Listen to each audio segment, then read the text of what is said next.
Opening and searching through school bags may be invasion of privacy, maybe against civil rights, but searching through the Fog Entertainment channel is not. So make sure you check us out, make sure you like, and make sure you subscribe. Welcome back, guys, to the channel. We are here for episode 5 review, Extracurricular. We got thrown back into the deep end after episode 4 ended on a cliffhanger. So the school principal, he wants to check the bags. He's found cigarettes. It's been brought to his knowledge that someone has been smoking in the bathrooms. He's doing all the bag searches, and of course that isn't good news for Jisoo because he has got money in his bag, and a lot of it, a lot of one, but also unbeknown to him because it was planted by the bullies, he also has a sexual organ device, I think you would call it, in his bag, which probably would not end well for him if he got caught. And if you got caught with that, then you probably would have to move school. Yes, you get caught with the money.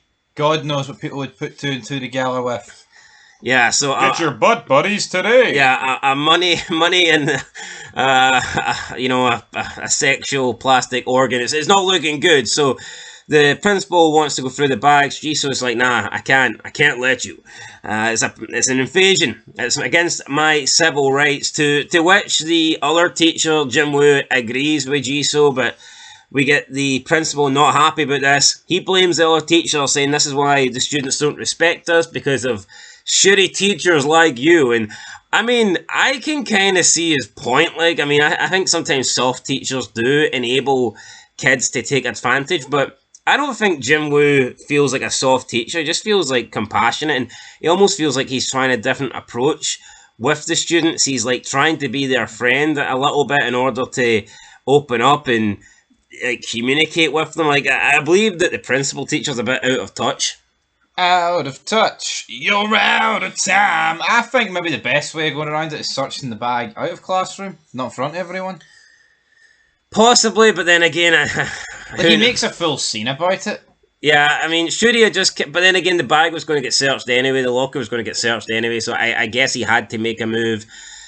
He's struggling with the principal. Principal's like, nah, I'm opening that bag. The fire alarm goes off, and it turns out that Gyuri has managed to sneak out and set off the fire alarm. The principal is not wanting to actually leave. He's like, nah, you know, it's just a false alarm. Everybody sit back down. We ain't going anywhere.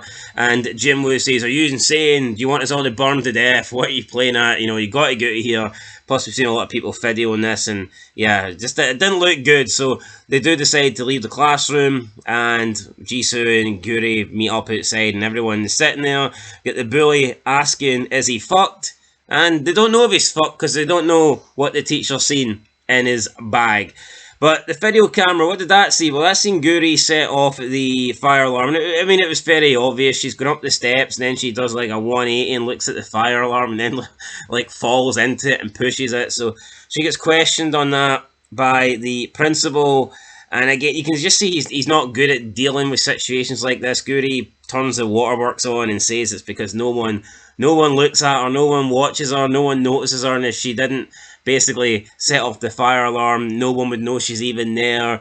He kind of is like, right, well, I've had enough of this. I can't do this anymore. This is not for me. I'm not equipped to deal with emotions like this. So Jin-woo steps in. He's like, right, Gyuri, cut the crap, essentially. You know, tell me the truth. Why are you doing this? And she says that she hates the smell of her own breath, and at this point you're thinking, well, why not just use Colgate or something like that?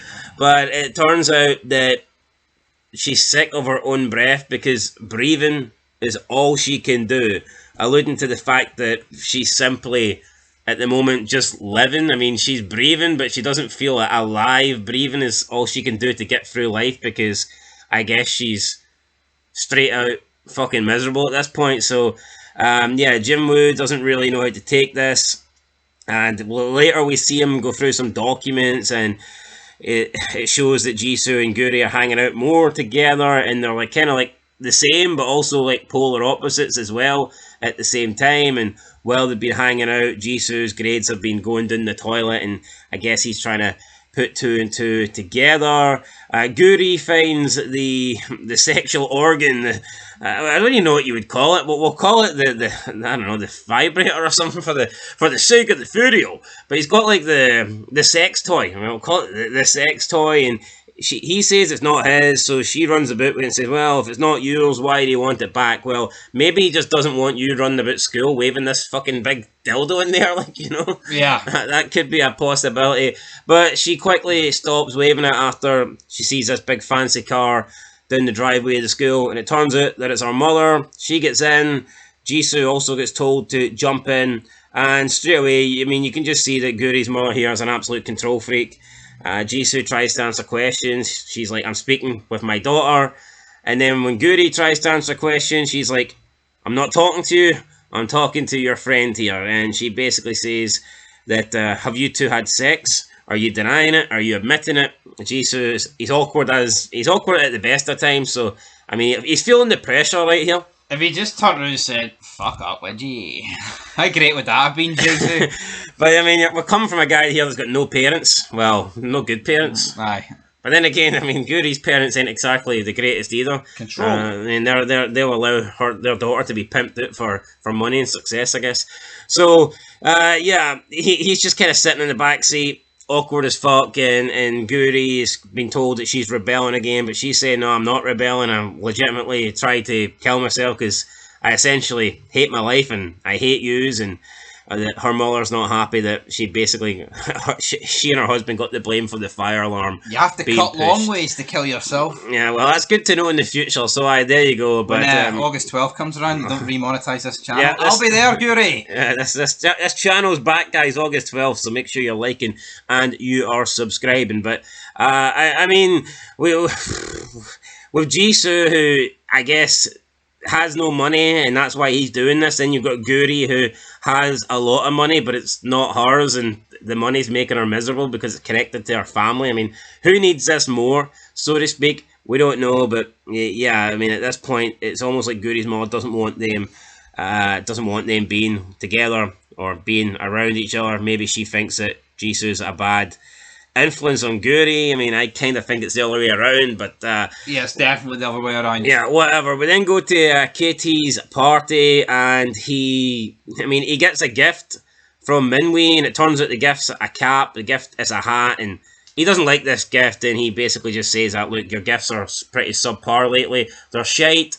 I don't want them anymore. Obviously, she hasn't been doing much work ever since she got attacked. She's had like PTSD, and she's not been taking jobs. She's been kind of flaking out. So therefore, she doesn't have the money that she had at the beginning when she was able to buy him like fancy gifts for 30-day anniversary and all that shit. But see, this feels very like woke almost in a sense. It's like, sure, I thought in like Japan it would be the man whipping out all the gifts. Or they must just have a different... Whoever the rich one is fucking gets all the gifts in. Well, I think it's more because he was voted like the best looking guy at school, and but how cringe is that though? No, that's not even this show. I mean, like that's like an American thing as well, isn't it? Oh, he was voted the best looking. I need to. Yeah, but it's more that she's with him because of his looks, and he's with her because she buys him shit. Yeah, but it's weird, isn't it? Well, you think it should be the other way about? No. Well, she's the one that's making all the money, pimping herself out. So I guess. I mean, at the end of this guy's a high school kid. He doesn't really have much money. No, but she's a high school kid. Well, she's sleeping with guys, isn't she, for hundreds of thousands of won, so... Which is about 10 pence. Yeah, it doesn't really commit too much. Well, to be fair, I mean, if this was like... This is his birthday, so it's more of a special occasion. Yeah, but it's the shittest gift that he's received so far, so... Yeah, I mean, he's not exactly happy. She's like, well, you know, fuck you then, forget it. But Katie's friend then reveals that he was the one that essentially got everyone's bag searched because he planted that sex toy on Jisoo. Minhee then explodes, saying, you know, you could have got me in trouble, asshole. If you're going to do shit like that, then you have to let me know. Again, just a bunch of bullies here. Not very likeable characters. She's just concerned because she almost got caught herself and got in trouble. Doesn't really give a shit about the fact my vape! My vape! Fuck, I hate vapes. Yeah. Oh, can I have the blueberry raspberry muffin one, please? Yeah, so she goes... Katie wants to go for round 2, but she says, nah, forget round 2. I'm not paying for round 2. I'm broke. And he says, well, I've no money either, so... If you ain't paying for round 2, who is? And she then turns around and she bumps into Seung-mi, who is the leader of the girls that she was working with earlier in the season. Now, obviously, ever since she called her a whore, they've kind of went their separate ways. And You whore? yeah, but she's obviously at this point a little bit worried that she might reveal that she is obviously a sex worker. She looks at the bracelet, tries to hide it, and then she decides, fuck it, round 2 sounds like a good idea because I need to get out of here so I don't blow my cover. Kitty's like, do you know that woman? But Minhee ends up denying it, so yeah, I mean, pretty obvious. Claims she's 21, by the way. I think she's lying. I mean, I think that's the obvious, because, well, she was lying because... No, she is lying, but it's like, how could the person even believe that? Yeah, so... She looks closer to 40 than 21.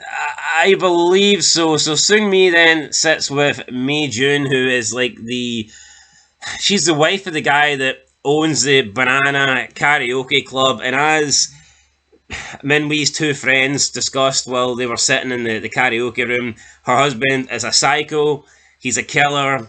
There is rumours that he buries bodies, he kills people. This place is a karaoke bar by day and a whorehouse by night, and he's fucking crazy. But obviously, I don't think that Seung-mi knows this when she goes there. She wants to work. Minhee says, what age are you? Seung-mi replies that she is 21. She's then asked about the numbers of the others. She says she's got another 3 with her. But the lady for the karaoke club is like, no, I don't care how many got with you. What age are they? To which Seung-mi says they are the same age as me. So I think this is a lie because not only does she look probably a lot older than the others, and that's why she's probably the leader and the most experienced, but we know that Minhee is actually underage, so therefore she has to be at least 17. Now you could make the case that she isn't part of that group anymore, but I highly doubt she was 17 and everyone else was 21. When you look at that group, Seung-mi definitely looked the oldest, and the others all looked a lot younger than her, so I would assume that maybe she just doesn't want to admit that she's the oldest out of them all in case that goes against her in terms of getting a job or getting money. So she's trying to say that we're all the same age when they don't look the same age. That's what I'm thinking from it. Yeah, definitely. They're not the same age. She's not 21, like I said earlier, closer to 40 for me. Yeah, closer. But here, I think most people in like Korea, Japan, I think they all age well. Nah, they do. I mean, but you can still tell. They've got good genes. But Minhee basically says, look, I'm not taking anybody on at the moment. We have too many mouths to feed as it is. But you've got a lot of balls. Do you know who the fuck this place is? Do you know who runs this place? Do you know who we are? And we then see her husband, Rude-Ale, come in, and he's naked. And I don't know what he's doing to their dog. But it doesn't sound very good. He's like air drying the dog or something like that. I'm going to assume this is a piss take. It's supposed to be like a feared reputation because this guy just came across as a big shite bag here. Yeah, no, this guy's like this guy's got the reputation of an absolute psycho fucking maniac. But here he looked a wee bit. he did look a bit pathetic, but. It was enough to scare off Seung-mi, and she was like, right, I'm out of here, and Rude-Ale, I don't know what Rude-Ale was doing, he was doing something weird to his fucking dog, and but yeah, he's the owner of the Banana Karaoke Club, not a guy that you want to get involved with, so we'll see who ends up getting involved with him in the future. We then see Gyuri. She goes to an audition at the entertainment club, and the pedo guy is there. The guy, I forget his name, but the guy that was like shaking hands with in the last episode, he runs down some kids that were doing like singing contests. He basically says, you all suck, you've all got no fucking talent, and Gyuri uses this as an opportunity for these guys to replace the judo guys, because the judo guys are like big and tough and physical, and if they wanted to sell their body, then they didn't need the help. They didn't need Mr. Lee, and because these guys are more like, phony little feminine guys, they do need the help of Mr. Lee. So she sends out a text and she gets them to join up, and now they've got the replacement for the judo boys, and she's trying to expand the business. She's trying to get more clients in so that they can make more money. And again, at the meeting thing, you just see that Gyuri's mother just doesn't have really any interest in her. I mean, Mr. Choi is basically just like taking her hand and saying, you're beautiful and I shouldn't really be holding your hand like this as long, but I'm going to do it anyway. And Gyuri's mother simply just allowing him to do this because, I mean, I guess she wants to try and keep this guy on side, and if if pimping out her daughter is the way to do that, then so be it. Mr. Lee then finds out that they're no longer using notepads. They've upgraded to an iPad. So they've traded the notepad for the iPad. Mr. Lee looks like he's struggling to begin it, to use it at first, but with some instructions, he's playing Tetris like 5 minutes later. So, I mean, it looks like he's got down to business with this new iPad. Yeah, iPad makes sense. Better than a notepad, isn't it? For sure. And we see him playing Tetris. Shouldn't be under the slots. Get your 20 free spins, Mr. Lee. Yeah, 20 free spins, Mr. I'll see you in winners. Yeah, Mr. Lee, buddy. So we then see later on, Tareem is ready for a job. Gyuri goes to Jisoo's house, and he explains that, look, the guy's going to be okay because he set this up. There's a client that works for them. He set it up. The job's going to go okay. Jisoo and Gyuri have a bit of an awkward cuddle, play, wrestling fight or whatever. He then asks about how she got on at home, to which she said she got her ass kicked. That seems to be her go-to word in this episode. I got my ass kicked. Got my ass kicked by everybody. Doesn't want to open up, though, about what happened at home. And you can just see here that home's not a good place and that she's miserable at home. So much miserable that she would come and sleep on Jisoo's floor in his tiny little fucking apartment. So, yeah, rock bottom then home must be. You know, that kind of shows you that the home that they're dealing with here. Next day, they're in school. Minhee bumps into Jisoo, and I guess she doesn't need this hat anymore because her boyfriend's a prick. So she gives him the hat because she believes that he kind of helped her with the whole standing up to the principal, and that managed to get her out of trouble because she wasn't caught with her vape. So I guess she gives him this fucking hat. It's like, here, I don't want it, I don't need it, some shitty character I'm not going to wear. My boyfriend's a prick, he doesn't deserve it either. You take this shitty looking hat. And then this upsets Gyuri, who's not happy that her business partner looks like he potentially likes Minhee, or Minhee potentially likes him. She plays it down as a possible romantic implication of work business or whatnot, but she kind of seems a little bit jealous here. They then go into Mr. Chu's office, the counselling office, but instead of having a free empty office to check Jisoo's money and to maybe talk about work, they don't find that. What they do find, though, is Minhee sitting there, and then the door opens ever slightly more, and we have Detective Lee, the police officer, the one that was trying to find Minhee at the hospital. Not Mrs. the hospital. Lee. The... what? Mrs. Lee. Who? That's Mr. Lee and Mrs. Lee.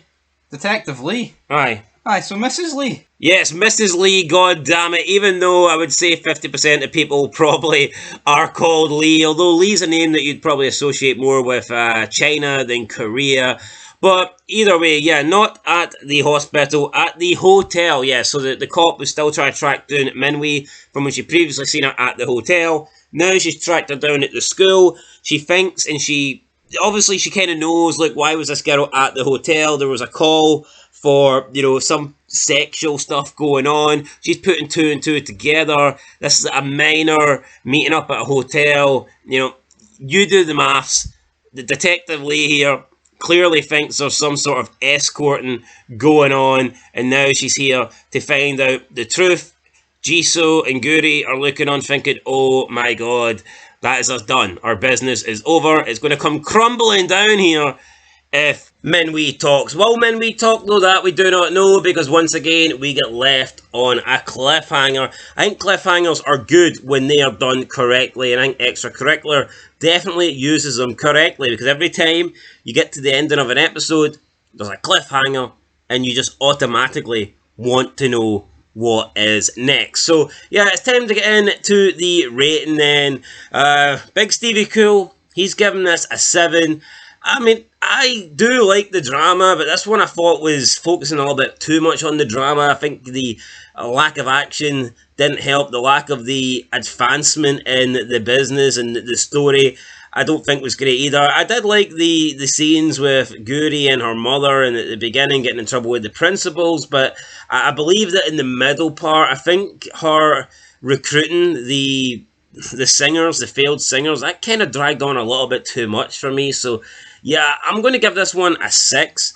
So a 6.5, guys, out of 10. That's our score. Fog Entertainment giving episode 5 a 6.5 out of 10. We'll catch you in the next one. Till then, make sure you like, subscribe, comment down below, and peace.